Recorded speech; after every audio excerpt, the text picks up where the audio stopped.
There are things a nation cannot do alone, so we built a place to do them together, where knowledge and stories have lived since the Dreamtime, a place connected enough for ideas to meet closely, and with ambition to carry them far beyond, across disciplines, across generations, across the world.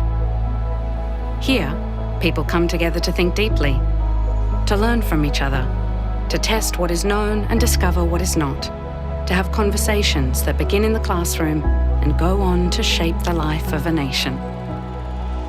For 80 years, we've led the research that matters, breakthroughs that have pushed boundaries, explored who we are, and helped Australia understand its place in the world. That continues now, in the students leading us forward, in the research still taking shape, and in the thinking our future demands of us. Because the next 80 years will need courage. It will need brilliant minds willing to work together. This is our purpose, our promise. The Australian National University, 80 years together.